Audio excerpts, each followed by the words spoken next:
Hello guys, welcome to एजुगिडीज the Hindu analysis जो होता है हर रोज 6 बजे। और ये कहते हुए मुझे ये बताने में वो हो रहा है कि कल क्लास नहीं हुई और मैं बता भी नहीं पाई कम्युनिटी पर बिकॉज मुझे कहीं जाना पड़ा। और ऐसे नहीं, सब ठीक है, बट मुझे ये था कि मैं डाल दूंगी, मतलब अभी डालती हूँ एंड इवेंचुअली भूल गई।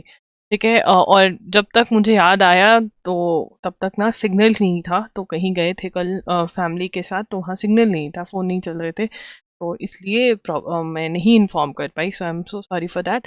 एंड 27 दिसंबर का दो हिंदू एनालिसिस करते हैं, और 26 का अगर कुछ और नहीं तो अब से मैं ये प्लान कर रही हूँ कि मैं आपके साथ व्हाट्सएप पे न्यूज़पेपर शेयर कर दूंगी, पूरा का पूरा पीडीएफ। हमारा ग्रुप है व्हाट्सएप का, ठीक है, पिन कर दूंगी मैं लिंक व्हाट्सएप ग्रुप का। ग्रुप नहीं है, ये चैनल है, ठीक है। चैनल है, ठीक है। तो वहां पर मैं शेयर कर दूंगी आपके साथ पीडीएफ न्यूज़पेपर का, और हम एक छोटी सी वीडियो कर लेंगे जिसमें मैं डिस्कस कर लूंगी कि हाँ ये है, पर डिटेल नहीं हो पाएगा क्योंकि जो मिस हो जाता है फिर वो मिस ही हो जाता है। बहुत ट्राई भी मैं करती हूँ कभी, बट हाँ ये भी मेरी ट्राई रहती है। बहुत बार आपको लगा होगा कि न्यूज़पेपर मिस हो गया, बट मैं उसमें से उठा उठा कर भी करवाती रहती हूँ, मतलब कि मैं देखती रहती हूँ कि हाँ ये वाली न्यूज़ आई है, पिछली बार ये वाली थी, तो उसका एड ऑन भी मैं करवा देती हूँ। तो ऐसा आपका न्यूज़पेपर एक्चुअल में मिस नहीं होने देती हूँ मैं, बट ताकि आपको फील भी ना आए मिस होने की, तो मैं ये कर दूंगी, ठीक है। और इस बारे में आपके क्या थॉट्स हैं वो कॉमेंट्स में बता देना। और चलिए स्टार्ट करते हैं आज का न्यूज़पेपर एनालिसिस।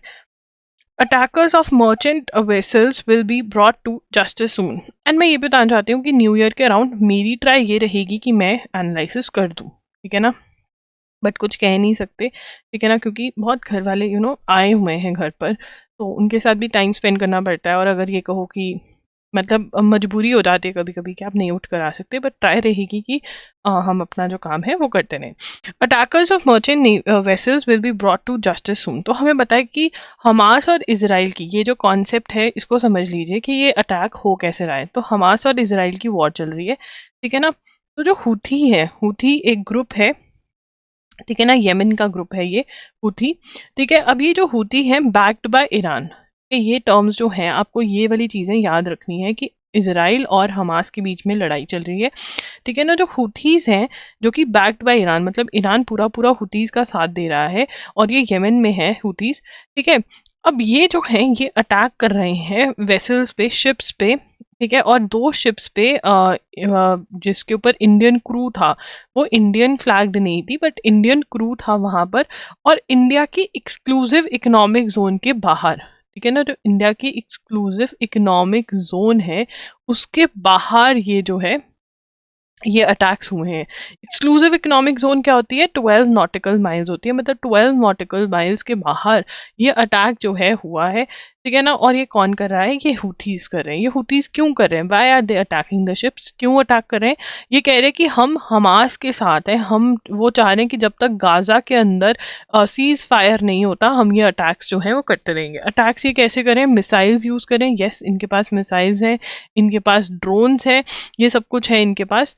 तो ये चल रहा है। तो इंडिया क्या कह रहा है, पढ़ते हैं। India's growing power has filled some forces with jealousy and hatred, and the uh, perpetrators of the attacks on merchant vessels Camp Pluto and Sai Baba। तो हमें याद रखना है कि किस किस पे अटैक हुआ है। कैंप प्लूटो वैसे ही मैंने आपको लिखवा दिया था, कैंप प्लूटो और साई बाबा पे अटैक हुआ। देखो साई बाबा तो हम सब भी जानते हैं, ठीक है ना। प्लूटो एक प्लैनेट है, और केमिस्ट्री कैम प्लूटो साई, ये सही आ गया, साई बाबा, ठीक है। ये जो शिप्स हैं इनके ऊपर अटैक हुआ। India plays the role of a net security provider in the entire Indian Ocean region. Indian Ocean region में ये अटैक्स हुए। We will ensure that maritime trade in this region touches greater height. For this together with our friendly countries we will keep the sea lanes secure। The P-81 and Dornier aircraft, the Sea Guardian, तो ये सारी चीज़ें हमारे पास हैं जिनका हम use कर रहे हैं। और हमने जो भी इतनी सारी हम पढ़ते रहे हैं कि ये लॉन्च हो गया, ये फ्रिगेट लॉन्च हो गया, आज की डेट में अब हम वो यूज़ कर रहे हैं क्योंकि हमें प्रोटेक्ट करना है, ठीक है ना। तो ये सारी न्यूज़ है, बैकग्राउंड भी मैंने आपको बता दी है। इनकेस आप नोट करना चाहते हो कर सकते हैं, बट पहले अगर करा हुआ है तो दोबारा से नोट करने की जरूरत नहीं है। अब यहाँ पे बात हो रही है कि कौन से लॉज, कौन से बिल्स पास हुए इस बार के सेशन के अंदर, ठीक है ना। तो सबसे पहले तो इलेक्शन कमीशन वाला बिल पास हुआ, लॉ बना। कोई मुझे बता सकता है क्या लॉ बना? In the chat section. ये रेपिटेशन है बट एक बार रिविजन हो जाएगी आपकी। तो appointment of election commissioner, appointment of election commissioner and chief election commissioner पे लॉ बना। ठीक है, क्या लॉ बना? उस पर ये लॉ बना कि इस साल सुप्रीम कोर्ट ने बोला कि जो appointment of chief election commissioner और इलेक्शन कमिश्नर है, इलेक्शन कमिश्नर्स हैं जो कि इलेक्शंस करवाते हैं पूरे इंडिया में, ठीक है, तो उनकी जो अपॉइंटमेंट है वो कौन करेगा? PM, chief justice of India और ऑपोजिशन पार्टी का जो लीडर है लोकसभा का, वो जो है मिलकर नाम अपना रेकमेंड कर देंगे। ये कमेटी जो है ये डिसाइड करेगी। ठीक है जी। तो ये उन्होंने बोला, सुप्रीम कोर्ट ने ये बोला। और सुप्रीम कोर्ट ने ये भी कह दिया कि ये वाला जो चीज है ये तब तक चलेगा जब तक पार्लियामेंट अपना लॉ नहीं लेकर आता। अगर कोई पार्लियामेंट अपना लॉ लेकर आता है तो ये नहीं चलेगा। ठीक है ना। तो पार्लियामेंट कहता है ठीक है, हम अपना लॉ लेकर आते हैं। तो उन्होंने क्या हुआ, पार्लियामेंट ने कहा कि अपॉइंटमेंट कौन करेगा? पीएम प्लस ऑपोजिशन का लीडर ऑफ लोकसभा। और उन्होंने सीजीआई वाले पार्ट को रिप्लेस कर दिया। सीजीआई को रिप्लेस कर दिया किसके साथ? कैबिनेट मिनिस्टर के साथ रिप्लेस कर दिया। किसके साथ रिप्लेस कर दिया? कैबिनेट मिनिस्टर के साथ रिप्लेस कर दिया। ठीक है ना। तो अब इसमें क्या प्रॉब्लम है? ऑपोजिशन कह रही है कि अब तो जो पार्टी इन पावर है उसी का चलेगा कि कौन अपॉइंटमेंट होगी, ये तो गलत है, ये सही नहीं है। बट हमें पता होना चाहिए कि रूल क्या बना है। ये बन गया है, सुप्रीम कोर्ट ने कहा था कि सीजीआई भी होगा, मतलब चीफ जस्टिस ऑफ इंडिया भी इस कमेटी के पार्ट होंगे। बट अब पार्लियामेंट ने चीफ जस्टिस ऑफ इंडिया को रिमूव कर करके कैबिनेट मिनिस्टर डाल दिया, क्योंकि दो लोग रूलिंग पार्टी के हो गए। तो ये अब रूलिंग पार्टी डिसाइड करेगी चीफ इलेक्शन कमिश्नर और इलेक्शन कमिश्नर्स कौन बनेंगे। ठीक है जी, इतना बात क्लियर है। उसके बाद दूसरा लॉ, क्रिमिनल लॉ। ठीक है, क्रिमिनल कोड जो है पूरा का पूरा चेंज हो गया है, नया लॉ आ रहा है। The common features of this law is, अब यहाँ पर ये ऑर्डर क्रिटिसाइज कर रहे हैं, वो कह रहे हैं कि सारी पावर अपने पास लेकर आ रहे हैं, एग्जीक्यूटिव के पास लेकर आ रहे हैं, मतलब कि जो लॉ अप्लाई करते हैं, लेजिस्लेचर लॉ बनाती है। तो ये सब ओपिनियन है, ये हमको नोट करने की जरूरत नहीं है, बट हमें ये वाली बात पता होनी चाहिए। Again revision. ठीक है, रिवैंकिज्म क्या होता है? Policy of seeking to retaliate. ठीक है, पॉलिसी सीकिंग टू रिटेलिएट। तो अब यहाँ पर अब लिख लेते हैं, ये क्या बोल रहे हैं? अ केस ऑफ, एक मिनट रेड पेन से लिख लेती हूँ मैं। A case of revanchism. और रिवैंकिज्म का क्या मतलब है? रिवैंकिज्म का मतलब होता है a policy of seeking to retaliate करना, मतलब बदले लेने वाली भावना होना। ठीक है, दैट इज रिवैंकिज्म। अब यहाँ पे रिवैंकिज्म किसको बोल रहे हैं? रिवैंकिज्म बोल रहे हैं वो जो मॉस्क और टेम्पल वाले इश्यूज चल रहे हैं। ठीक है, तो यहाँ पे बहुत ज़्यादा ओपिनियन भी है। मैं आपको हमेशा बताती हूँ कि कॉम्पिटिटिव एग्जाम्स के लिए we are concern with the facts and not about the opinion. हमें डिफरेंशिएट करना होगा। अगर आप डिफरेंशिएट नहीं कर पाते then you have to depend on me. ठीक है, the judiciary should not be seen as legitimising recurring communally motivated attempts. ठीक है, ठीक है, ठीक है। अब यहाँ पर Allahabad High Court has ruled that a set of suits filed in 1991 for declaration that a part of the site of Gyanvapi Mosque in Varanasi as a property of Lord Vishweshwar is not barred by law. अब यहाँ पे हम जो ये बोल रहे हैं ये फैक्ट है, इसको हम लिख लेंगे। चलिए आइए लिखते हैं।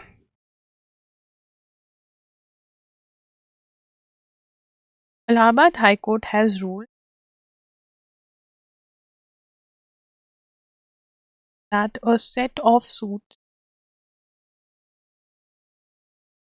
filed in 1991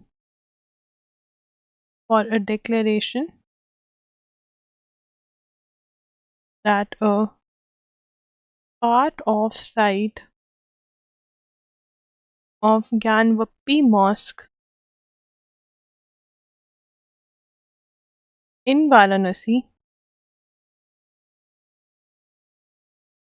site of Gyanvapi Mosque in Varanasi as the property of Lord Vishweshwar is not barred by law. अब देखो यहाँ पर हम क्या कह रहे हैं। ठीक है, समझने की कोशिश करेंगे इसको, और साथ में थोड़े एक्स्ट्रा चीज़ें भी साइड पर हम लिख लेंगे। ठीक है जी, लिख लें सारी एक्स्ट्रा चीज़ें। अब यहाँ पे क्या है, इलाहाबाद हाई कोर्ट ने has ruled that a set of suits filed in 1991, कुछ जो केसेस फाइल हुए, यहाँ पे केसेस, सूट्स क्या है? Cases, set of cases filed in 1991 for declaration, that declaration prayer, क्या मांगा? व्हाट दे आस्क्ड फॉर, क्या मांगा उन्होंने? ठीक है, that the a part of site of Gyanvapi mosque, जहाँ पे मॉस्क बना हुआ है, वो लॉर्ड विश्वेश्वर का जो है वो प्रॉपर्टी उनकी है। ठीक है, लॉर्ड विश्वेश्वर की प्रॉपर्टी है जहाँ पे ज्ञानवप्पी मॉस्क बना हुआ है। एंड ये और इलाहाबाद हाईकोर्ट ने क्या कहा है कि बार्ड बाय लॉ नहीं है, मतलब ये जो केस है इसकी सुनवाई होगी, ये केस हम सुन सकते हैं। अब आप कहोगे केस क्यों नहीं सुन सकते, केस तो सुन सकते हैं। दिक्कत तो है कि वहां पे मॉस्क बना हुआ है, कई लोग कह रहे हैं कि नहीं ये मॉस्क की जमीन नहीं है, ये लॉर्ड विश्वेश्वर की जमीन है। दिक्कत तो है क्योंकि एक लॉ आया था 1991 में। कौन सा लॉ आया था? प्लेसेस ऑफ, अब यहाँ पर एक और चीज है, चलो पहले ये लिख लेते हैं। प्लेसेस ऑफ वर्शिप एक्ट आया था, places of worship special provisions act 1991। ठीक है ना। अब यहाँ पर वो क्या कहता है, ये जो ये कहता है डजंट अलाउ इनवैलिडेट, ये क्या कहता है, इनवैलिडेट, इनवैलिडेट तो नहीं कर देता, ऐसे तो नहीं बोल देता, बट हाँ इसकी हम डायरेक्ट लैंग्वेज ही लिखते हैं बिकॉज बहुत ज्यादा ओपिनियन है। इसके अंदर क्या कहता है कि ऑल्टरिंग, ये बात करता है doesn't allow us altering, doesn't allow altering मतलब changing, doesn't allow doesn't allow changing the status of any place of worship as it stood on 15th August 1947। अब यहाँ पर ये क्या कहने की कोशिश करें, दोबारा से कुछ एक्स्ट्रा लिखेंगे। इसके अंदर, इस लॉ के अंदर हमें याद रखना है कि प्लेसेस ऑफ वर्शिप एक्ट जो है वो कब का है, 1991 का है। ठीक है, प्लेसेस ऑफ वर्शिप एक्ट 1991 का है। अब यहाँ पर क्या है कि जो रिलीजियस, जहाँ पर टेम्पल था, ठीक है ना, टेम्पल इन 1947, 15 अगस्त 1947 को यहाँ पे टेम्पल था, कैन नॉट बी, उसको चेंज नहीं कर सकते कि इसको यहाँ पर मॉस्क बना लो या फिर जहाँ पे मॉस्क था। मतलब अगर 15 अगस्त को जो जहाँ पर जो बना हुआ था, जब हम रिलीजियस करेक्टर, ठीक है ना, यहाँ पे टर्म यूज होती है कि रिलीजियस करेक्टर जो है वो चेंज नहीं कर सकते, रिलीजियस करेक्टर चेंज नहीं हो सकता। जो 15 अगस्त को जैसा था वो वैसा हम फ्रीज करते हैं, ये लॉ कहता है। ठीक है ना, तो पार्टी कह रही है दूसरी साइड की भाई ये अलाउ ही नहीं है, क्योंकि 1991 वाला लॉ सरेआम कह रहा है कि 15 अगस्त को जो जहां पर जैसा था वैसा ही रहेगा। पर इलाहाबाद हाईकोर्ट ने कह दिया कि ज्ञानवपी मॉस्क वाले जो इशू है उसमें सुनवाई हो सकती है। तो जो ऑर्डर है जिसने आर्टिकल लिखा है वो कह रहे हैं ये तो बहुत ही गलत है। ठीक है, अब यहाँ पर ज्ञानवपी मॉस्क पे दो केसेस हुए हैं, एक तो हुआ 1991 का केस और एक जो केस है वो है 2022 का केस, 2022 का केस। तो यहाँ पर हम 2022 के केस की भी वो लिख लेते हैं, 2022 suit group of worshippers, group of worshippers group of worshippers sorry for the above, worshippers by a group of worshippers that the old suits are not barred which invalid legal proceedings in that seem to be। अब इसमें group of worshippers prayed for इनकी demanded लिख लेते हैं, prayed नहीं, group demanded for a right to pray, कि हम इस टेम्पल में, हम इस मॉस्क में जो हमारे डेटीज हैं, हमारे गॉड्स एंड गॉडेसेस हैं, उनको हम प्रे कर सके, नॉट वे प्रे। ठीक है, राइट टू प्रे।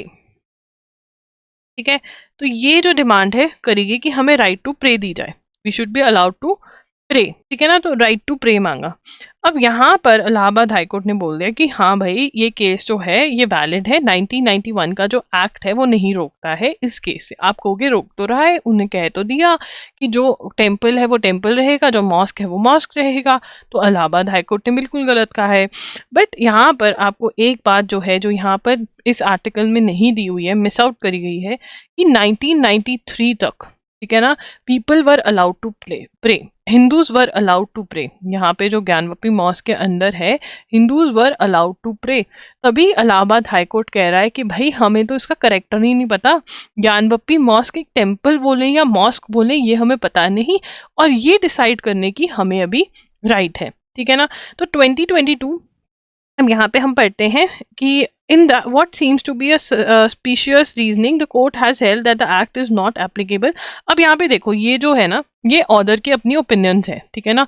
यहाँ पर ये आदत होती है थोड़ी सी ना, they should tell all the facts, हमें डिसाइड करने दो ना कि हमारी क्या थिंकिंग है क्या नहीं, बट ये लोग थोड़ा मिस आउट कर जाते हैं, ठीक है। In other words, instead of nipping the cunning, ये सब है, ठीक है। अब यहाँ पर ये क्या बोल रहे हैं कि हमें करेक्टर नहीं पता, ठीक है ना। हमें यहाँ पर लिख लो 4th point, Allahabad high court says, Allahabad high court says religious character of Gyanvapi mosque of Gyanvapi mosque to be decided, ठीक है ना। तो ये बोल रहे हैं और इसी वजह से सर्वे वगैरह भी करवाया है और ये सब है, ठीक है ना। बस और कुछ हमने पढ़ना ही नहीं है इस आर्टिकल में। आगे चलेंगे। G20 summit in Delhi adopted a declaration which resolve to set up a working group on the empowerment of women. तो हम लिखेंगे G20 summit in Delhi adopted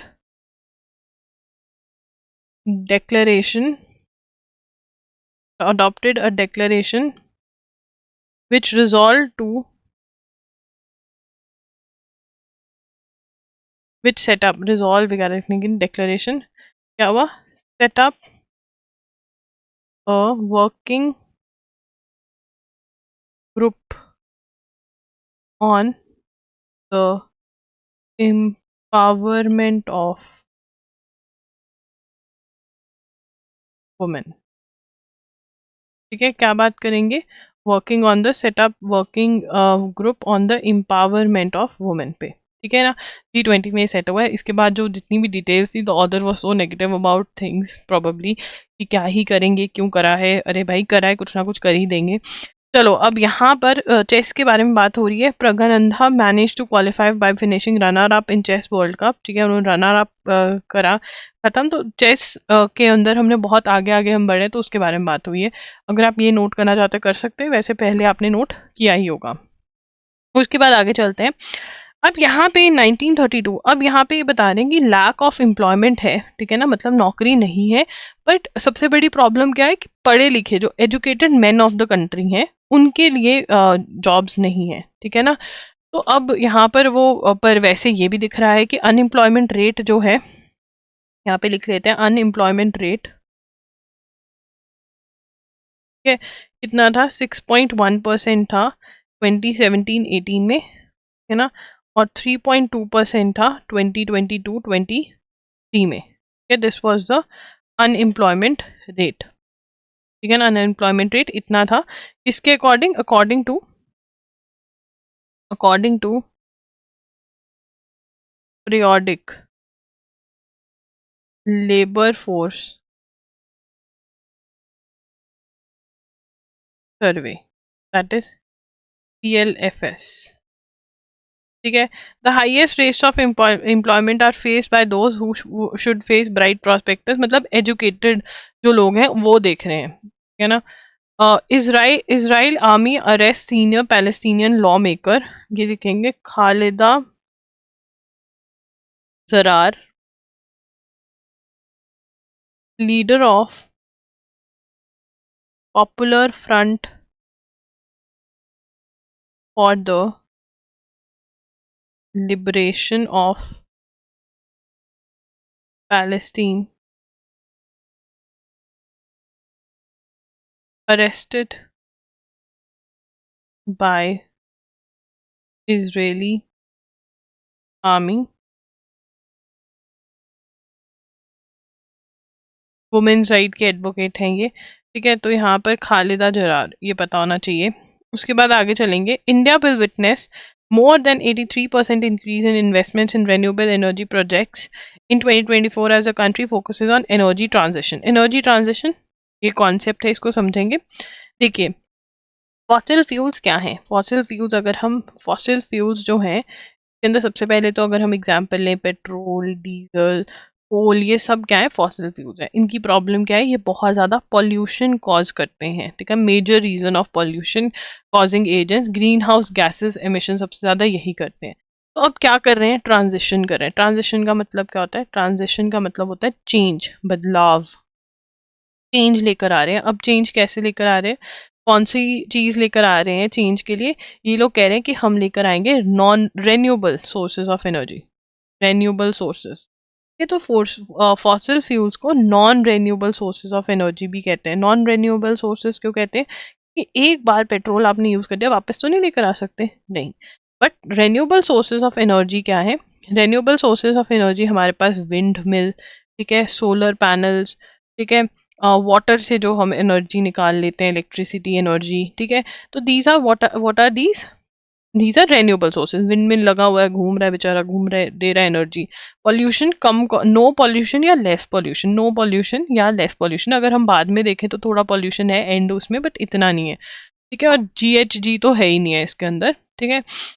तो अब ये दैट इज, अब हमने ट्रांजिशन, हमें पता है कि क्लाइमेट जो है, अर्थ का क्लाइमेट जो है वो बढ़ रहा है, ठीक है। रीजन क्या है, क्यों हम इससे फॉसिल फ्यूल से उसमें जा रहे हैं, बिकॉज अर्थ का क्लाइमेट जो है वो बढ़ रहा है। और अगर हमने इसको नहीं रोका तो अर्थ लिवेबल ही नहीं रहेगा शायद, या बहुत हार्डशिप हो जाएगी। तो हम यहाँ से यहाँ जा रहे हैं, कहाँ से कहाँ जा रहे हैं, यहाँ से यहाँ जाना है हमको। एंड उसके लिए एम्स एंड एस्पिरेशंस है, ठीक है, समझ में आ गया। चलिए आगे चलेंगे यहाँ पर। अब हम, ठीक है, ट्रांजिशन कर रहे हैं हम to reduce carbon emissions. Carbon emissions कम होते हैं, पॉल्यूशन का एमिशन कम होगा। This is in line with India's ambitious target of having 500 gigawatt of renewable energy by 2030 and its resolve to reduce overall power generation। अब ये जो है यहाँ से स्टेटमेंट बेस्ड क्वेश्चन निकल सकता है, तो ये स्टेटमेंट जो है हमें पूरी नोट करनी चाहिए। चलिए आइए नोट करते हैं। India's target of having 500 gigawatt of renewable energy by 2030 and its resolve to reduce overall power generation capacity from fossil fuels to less than 50%। अब यहाँ पे इंडिया ने क्या टारगेट सेट किया है, सबसे पहला टारगेट क्या है इंडिया का, कि 500 गीगावाट ऑफ रेन्यूएबल एनर्जी हमने सेटअप करनी है 2030 तक, and to reduce overall power generation capacity of fossil fuels to less than 50%। Fossil fuel से लेस देन 50% ही हम अपना एनर्जी पावर जनरेशन करेंगे, ये हमने प्रॉमिस किया है, ठीक है ना। और इसमें से statement, however India has committed to, अब ये एक और पॉइंट है, India has committed to committed a net zero emission target by 2070, ठीक है। however may occasions that non-fossil fuels, ये छोड़ो, Israel grants into,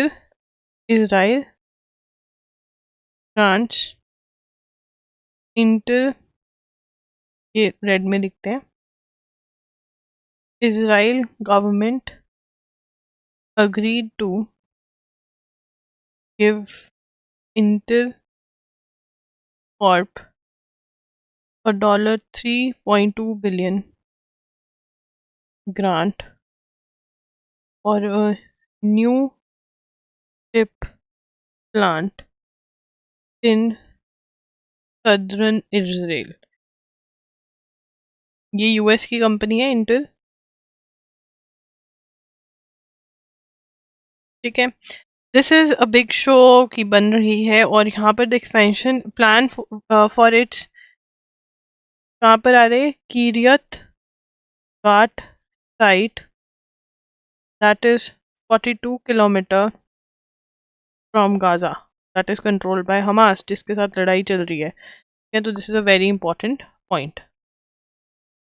उसके बाद while accepting that anaemia continues to be a major problem, anaemia मतलब nutrition value complete नहीं हो रही, कमजोर, वीक, ठीक है, पब्लिक हेल्थ प्रॉब्लम बनती जा रही है। हमारा जो प्रोग्राम चल रहा है अनीमिया मुक्त भारत, वो चल रहा है, बट अब इसके अंदर एक नई चीज लेकर आ रहे हैं कि जो टेस्ट होंगे, टेस्ट एंड ट्रीट इफेक्टिव जो स्ट्रैटेजी होगी, टेस्टिंग जो स्ट्रैटेजी है वो चेंज कर रहे हैं, डिजिटल मेथड्स यूज करेंगे यहाँ पर, ठीक है। और उसके लिए ये कह रहे हैं आईसीएमआर वाले, Indian council of medical research वाले, कि कंपनीज को बुला रहे हैं कि startups manufacturing non-invasive hemoglobinometer useful in effective screening of anemia.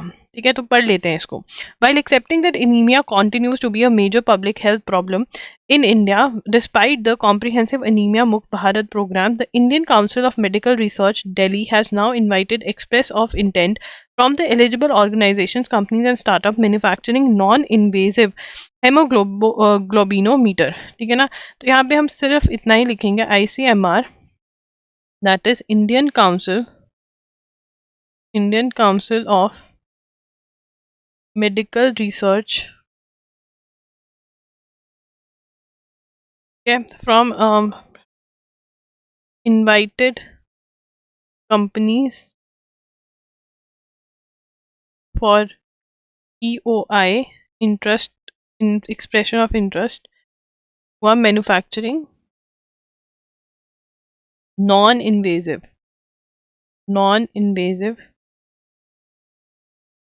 hemoglobinometer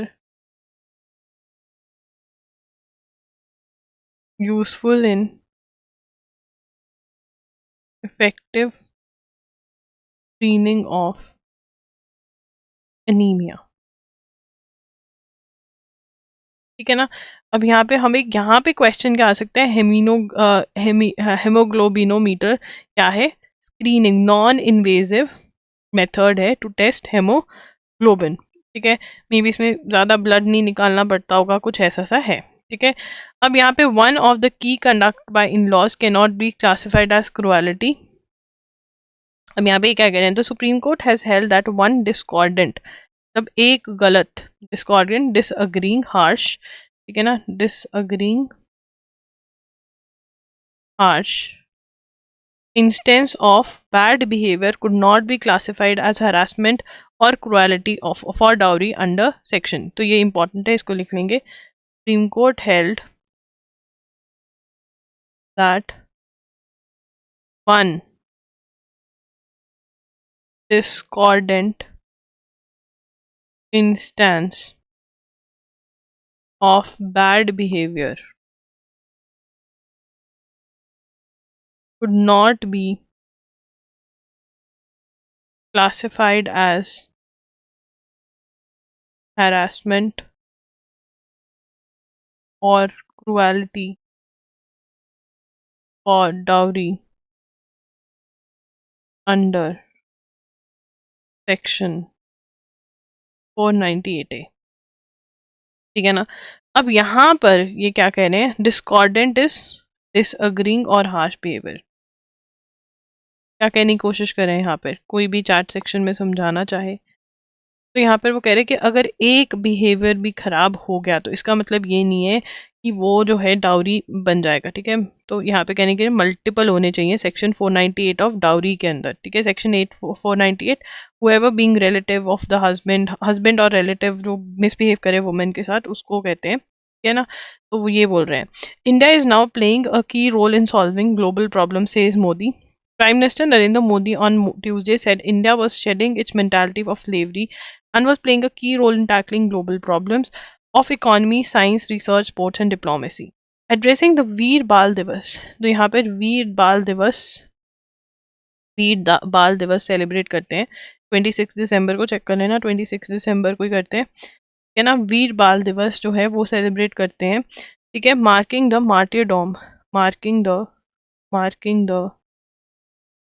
martyrdom of the sons of the last Sikh Guru, Guru Gobind Singh.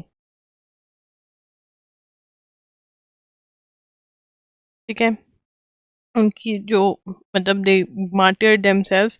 So terming Veer Bal Divas as celebrating of the heritage of Sikh Gurus courage and ideals of Guru Gobind Singh and his four sahibzades, that is his son, जो उन्होंने अपना बलिदान दिया, ठीक है ना।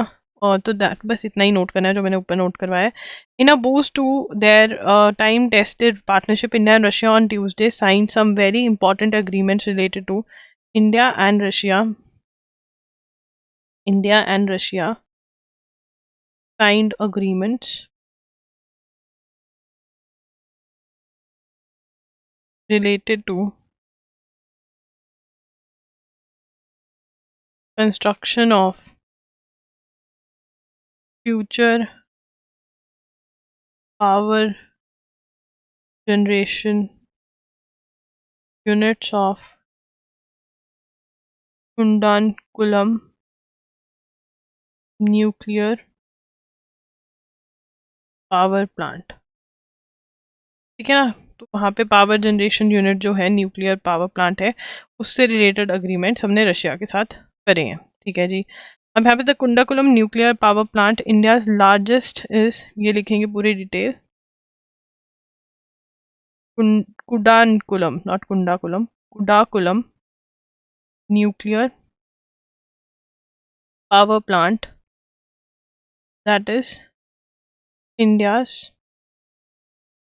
largest,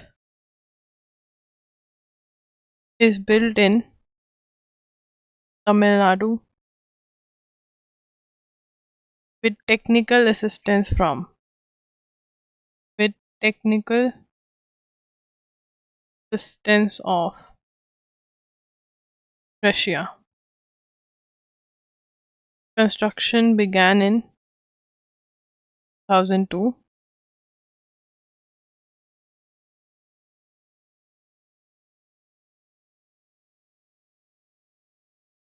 Plant be fully op full, fully operational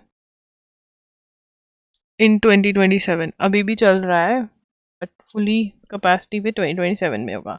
Confusion over implementation of newly enacted criminal laws, कैसे enact होंगे उसके बारे में बता रहे हैं। By December 2024, the work of infrastructure, new criminal laws implementation, ठीक है जी। तो ये क्या कहा था, by December 2024, work of infrastructure, software, training of human resources,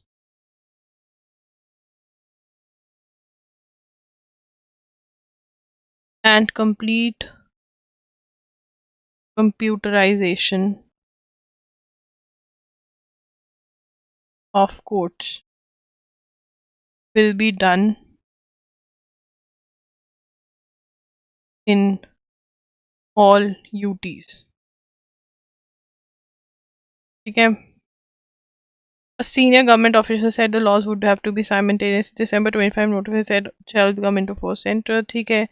अब यहाँ पर एफआईआर कैसे रजिस्टर होती है ये पॉइंट लिखेंगे। एफआईआर के बारे में first information report, 95% of 95% police stations across the country register FIR, that is first information report,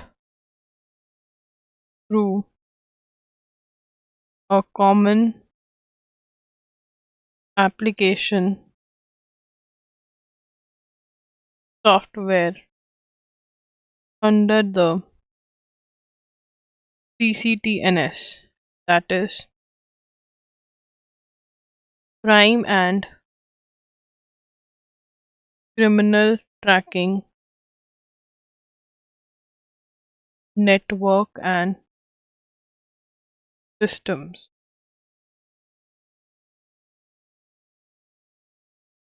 A project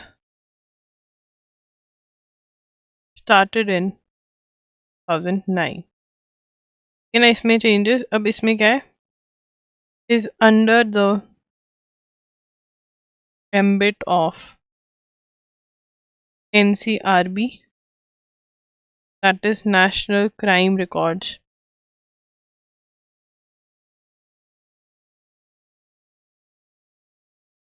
Bureau। FIR और ये सब कुछ चेंज करना पड़ेगा, now will be changed under new laws.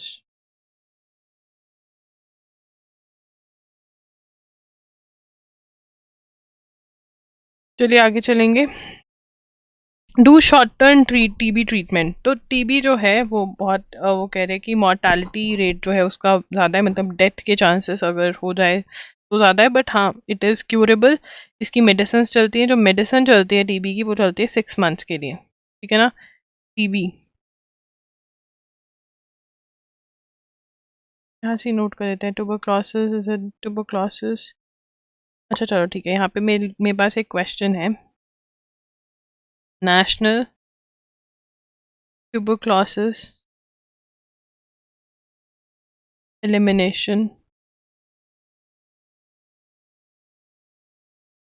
Programme एनटेप के अकॉर्डिंग कब तक इराडिकेट कर देंगे, इराडिकेट टीबी इंडिया एम, कौन बताएगा क्या एम है, कब तक हमको खत्म कर देना टीबी इंडिया से, बताओ। Hmm. TB is curable but treatment is challenging, but treatment is challenging. क्यों चैलेंजिंग है ट्रीटमेंट? 6 महीने तक दवाई चलती, और TB patient must take medication for 6 months। ठीक है, उसके बाद effort to make TB medicine easier to take under way. अब क्या करा गया, शॉर्टन्ड मेथड या शॉर्टर मेथड।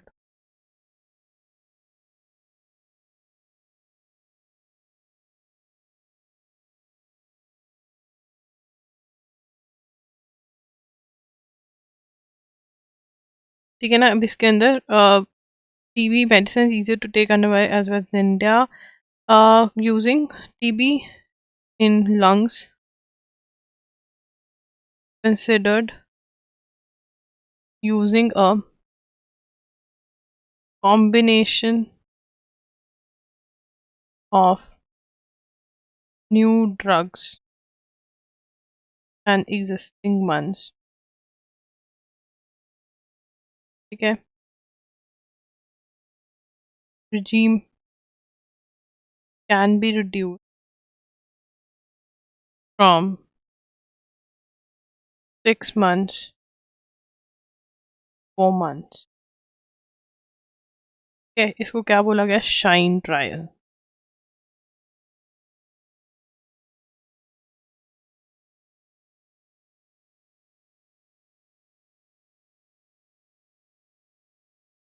शाइन ट्रायल क्या है, shine trial conducted with 1200 children from 4 countries, also found that based on the drugs available with NTEP, children with non-severe can be effectively treated in 4 to 6। है ना, shine trial किया गया, तो found children with non-severe TB can be effectively treated in 4 months instead of 6। Chinese central economic work conference लेकर आए, concluded highly stable. ठीक है, China वाले किस पे, Chinese central economic work conference, that is SPEC, इस पे कर रहे हैं स्टेबिलिटी, है ना। Stability infused, stability focused pathway for Nations 2024 economy. ये चाइना का एम है कि हमको किस पे फोकस करना है, स्टेबिलिटी, बस। तो गाइज दैट्स इट। loggery.in पर अगर आपको कुछ भी बाय करना है तो वो आप चेकआउट कर सकते हैं, link is in the description box. We have current affairs lectures, everything, you can check it out. That's it, bye bye, take care.